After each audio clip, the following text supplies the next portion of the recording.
In a world that often celebrates the loud and the gregarious, Susan Cain's groundbreaking book, Quiet, The Power of Introverts in a World That Can't Stop Talking, offers a profound counter-narrative.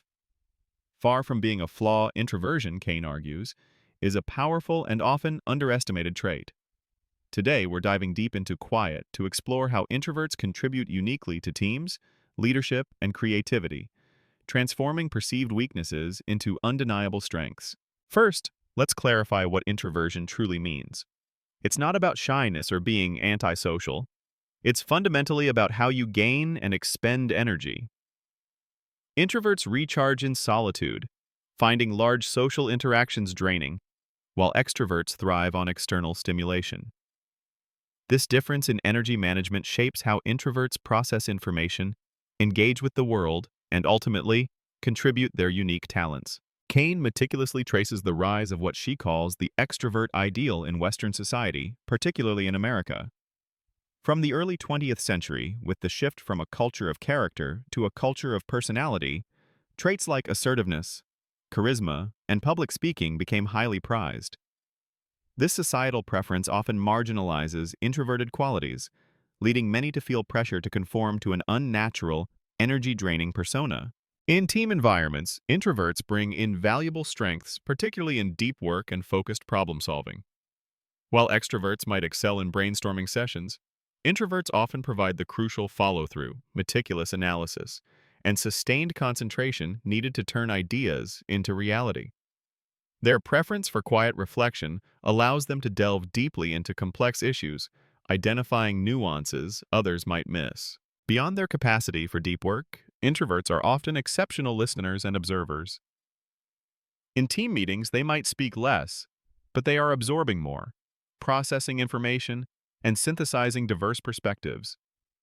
This allows them to offer well-considered insights, often at critical junctures, and to mediate conflicts by truly understanding different viewpoints.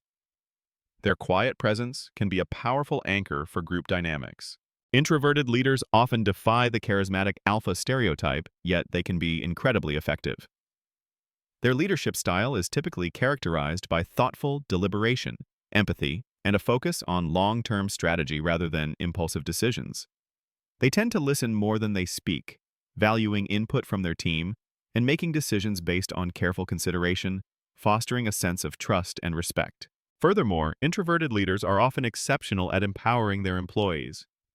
Unlike some extroverted leaders, who might inadvertently dominate discussions, introverts tend to give space for others to contribute and shine.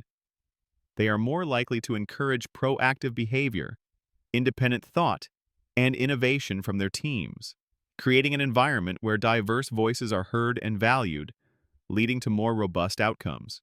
When it comes to creativity, introverts often draw from a rich internal world.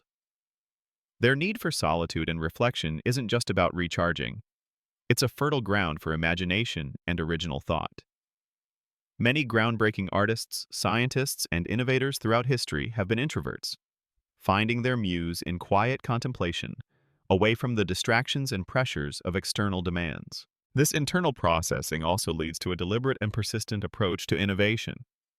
Introverts are less likely to rush to judgment or seek immediate validation.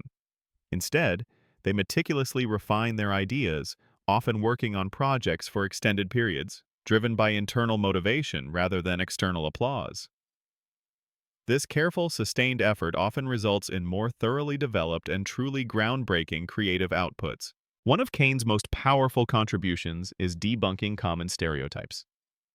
Introverts are often mistakenly labeled as shy, aloof, or even weak. However, their quiet demeanor often masks immense inner strength, resilience, and conviction. They may not seek the spotlight, but when they speak, their words are often carefully chosen, impactful, and backed by deep thought, demonstrating a quiet power that commands respect. It's also a myth that introverts are antisocial. They simply engage socially in a different way. Rather than large, boisterous gatherings, introverts often prefer smaller, more intimate settings where they can have meaningful, in-depth conversations. They prioritize quality over quantity in their relationships, forming deep bonds that are often more enduring and supportive. Their social energy is finite, and they choose to spend it wisely. For introverts, solitude is not a punishment but a necessity. It's where they process thoughts, recharge their energy, and tap into their deepest creative reserves. Cain argues that society often undervalues solitude, pushing for constant collaboration and external stimulation. However, for introverts, uninterrupted quiet time is crucial for mental clarity, self-awareness, and generating original ideas. It's their personal sanctuary for growth. Navigating an extroverted world requires strategic engagement from introverts. This means understanding your energy limits, preparing for social interactions, and knowing when to step back and recharge.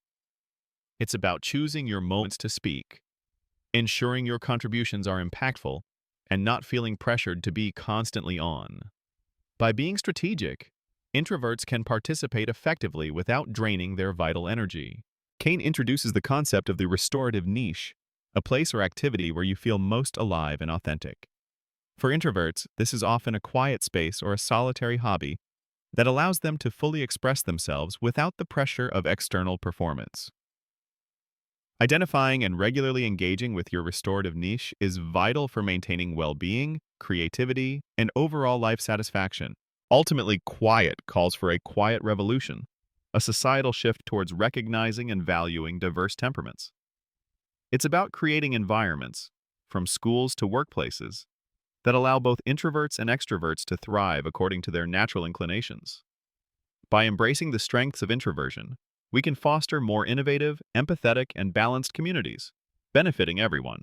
This journey through quiet is an invitation to embrace your true temperament.